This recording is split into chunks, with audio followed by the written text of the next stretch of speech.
So it may seem surprising to us today that medieval people believed in and practiced magic. It may seem odd to us that a deeply religious and mostly Catholic society believed in the supernatural, in demons, occult forces, astrology, divination, and even necromancy. It wasn't even a belief that was confined to a small number of individuals or just to one level of society or gender. It was ubiquitous in medieval society. It permeated every aspect of life. Documentary sources have proven this, and archaeological evidence is now being reassessed with an eye for ritual and the occult. There were many different types of magic in the Middle Ages, one of which was love magic. My interest in love magic began over 10 years ago, I'm showing my age, when I was studying for my master's. My dissertation looked at the material culture of medieval love. And although I didn't explicitly discuss love magic, a connection between love and the supernatural kept emerging. Since then, archaeologists have started to explore medieval magic further in the archaeological record, but the subject of love magic has not yet been sufficiently explored. I find this surprising in some ways, as love magic is thought to have been one of the most common types of later medieval magic. The 15th century Malleus Maleficarum states that love magic was the most common form of witchcraft. But if it was so common, where is the archaeological evidence for its practice? Love magic and magic in general has largely been avoided by medieval archaeologists because it smacks of superstition. As a discipline, medieval archaeology is younger than the study of prehistoric or Roman archaeology.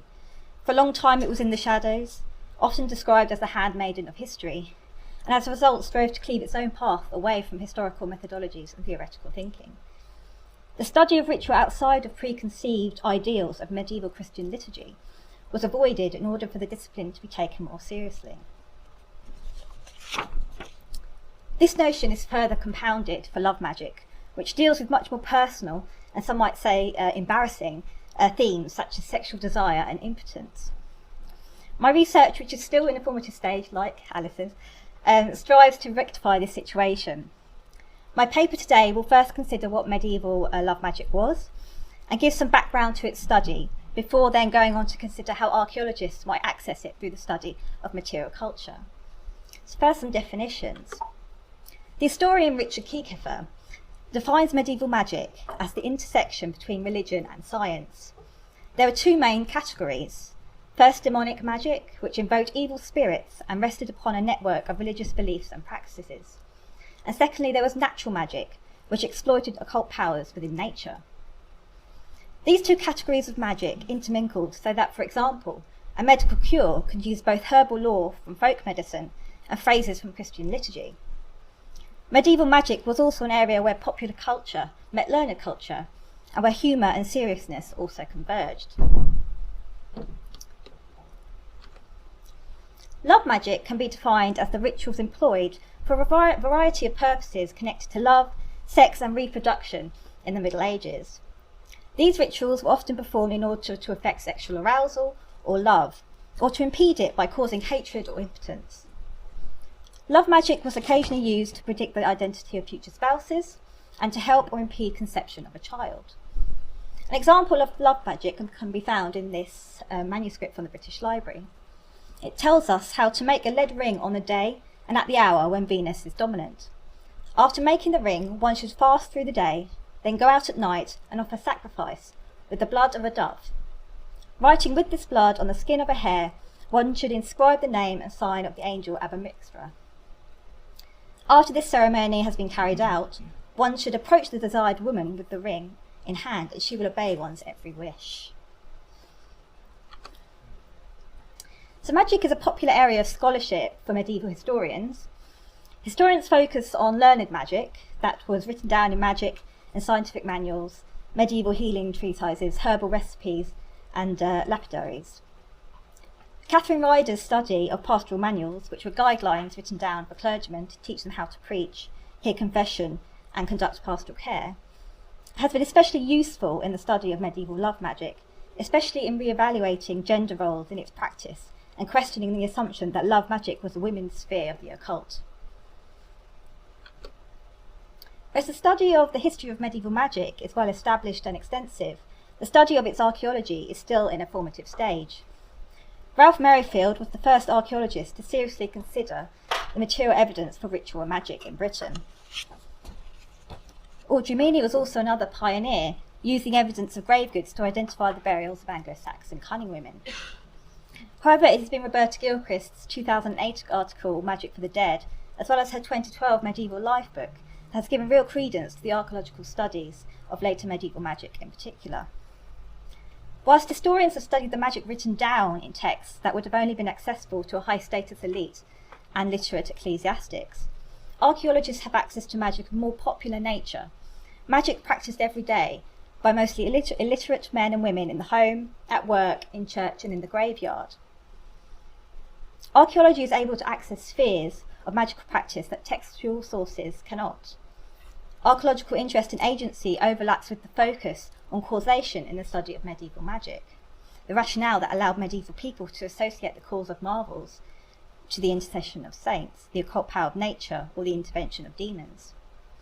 Similarly, archaeology's concern with materiality has close affinities with natural magic, that different materials had occult powers that could be harnessed for good or ill. The archaeology of magic has also the potential to explore the relationship between magic, gender, and the body. Objects found associated with the body provide evidence for the embodied experience of ritual practice that is rarely seen in text. Archaeologists are able to consider the longue durée of magical practice. We work at larger chronological scales to most historians. This extended timescale can reveal continuity of ritual practice, crossing pivotal periods and events such as the Christian conversion and the Reformation. But what of the archaeological study of love magic? There is a growing literature on the material culture of medieval love, but little explicit discussion of love magic. However, from my initial investigations, I've identified several types of objects where the practices of medieval courtly love, romantic gift-giving between a man and a woman, and medieval magic collided. Rings were popular lovers' gifts and gifts of betrothal in the Middle Ages.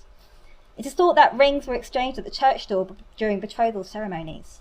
They were first blessed and then placed on the right hand of the bride. One type of ring that may have been used in this way are fede rings. These are rings that are formed by two clasped hands and were sometimes inscribed with abbreviations for the names of Christ, the Virgin, and the saints.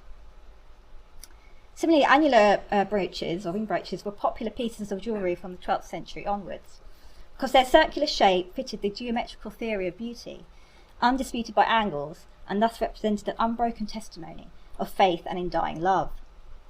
This concept was often strengthened by inscriptions. They were another popular gift exchange between lovers and could have been worn over the breast and heart.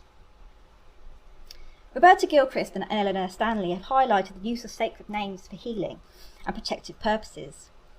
Such objects were part of the medieval popular tradition of textual amulets and charms. The inscription of holy words transformed objects into charms that were worn on the body or kept in the home to confer protection, good fortune, and healing. Therefore, when a magical or ritual connection is recorded on what I'm going to call love material culture, such an inscription on a betrothal ring, it is usually described as apotropaic, a lucky charm to protect the wearer from harm. But what sort of harm? Why would such an inscription be considered appropriate for a love token of all things? Currently, there seems to be little understanding amongst most archaeologists of the historiography of medieval magic that might help to inform our interpretations of love material culture. Can we be more specific about the purpose behind occult forces being evoked on such objects and place such interpretation within the wider literature of medieval magic? Were such lovers' tokens inscribed with invocations to harness the occult power of the heavens in order to bless and protect the union of two lovers, to ensure a loving, fertile, and long-lasting marriage? This is something yet to be determined. So the second type of object that I would like to consider are profane badges that have been found across Western Europe. I should have given a warning really, shouldn't I? These badges are usually made from lead tin alloy and depict a myriad of sexual scenes in quite humorous situations. And I would warn people, do not put pussy goes hunting into Google. Just putting that out there. Dating from around 1350 to 1500, The majority have been found in the Netherlands Scheldt estuary, but they've also been recovered from the riverbanks of the Seine in France and from the Thames in England. The few scholars who have attempted their study have labelled them as erotic, obscene, rude, naughty and pornographic. Academic reactions to these objects has been mixed. They have variously been interpreted as parodies of popular religious devotion, so appearing to make fun of pilgrims, for example. But the only real consensus reached is that badges broadly functioned as apotropaic devices.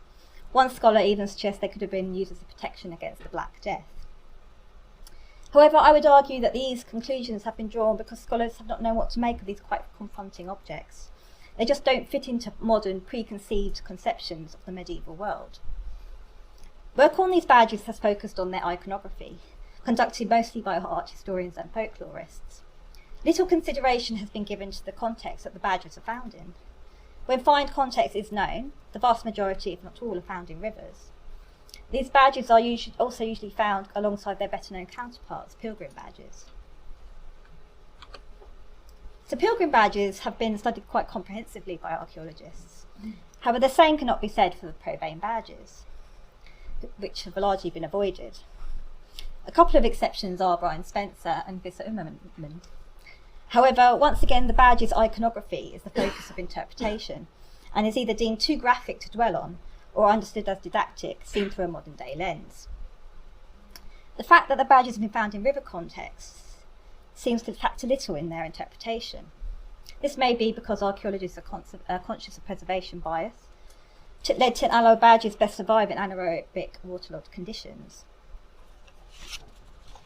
Nevertheless, Spencer and others have factored into their analyses of pilgrim badges the watery locations that they've been found in. The main consensus seems to be that some pilgrim badges were deliberately thrown into rivers as a good luck gesture or as an act of thanks after returning safely from pilgrimage. Spencer even acknowledges that few pilgrim badges have been found on inland sites, even in circumstances favourable to their survival. Pilgrim souvenirs often acted as a surrogate relic, attributed with the same protective and curative properties as the saint. Through direct physical contact with the relic or shrine, the healing or apotropaic power of the saint was transferred to the souvenir. Pilgrim souvenirs were worn on clothing, usually in highly visible places, such as on a hat, and they've been found deposited in graves as well as found in great numbers in rivers. So when you compare pilgrim badges and profane badges, some obvious similarities appear. They're made in the same way, they're made in the same materials, and they're found in the same locations. And I would argue that they were probably made by the same craftsmen and were probably used in the same way. Secular badges were sold at saint shrines alongside pilgrim badges and a range of other devotional objects. Jean Geerson in the 13th and 14th century complained of shameless and naked images for sale in churches and during church festivals. He is probably alluding to the various ex-votos produced as votive offerings, but could also be referring to profane badges. Considering then the use of pilgrim badges as surrogate relics, could profane badges have been used in a similar manner? Could they have been worn and then deposited in rivers as part of love magic practices, as a charm to enhance fertility, cure impotence, or ask for a happy marriage? Alternatively, could profane badges have had a more sinister purpose? The Malleus Maleficarum repeatedly reports of the greatly feared loss of male fertility.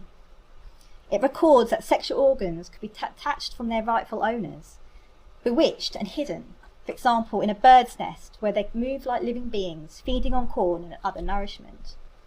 This image is reminiscent of the winged phallic badges depicted here. A connection with love magic is very difficult to prove, of course, and requires more consideration, but the current ignorance and lack of understanding of profane badges needs to be addressed, and I would argue that their study would benefit from integration with the wider, more established and extensive literature on pilgrim badges. Before concluding, I want to quickly consider one final type of material culture in my archaeological study of medieval love magic. Shilinagigs are stone representations of the naked human female form graphically displaying her genitalia, and broadly date from the 12th to 17th centuries.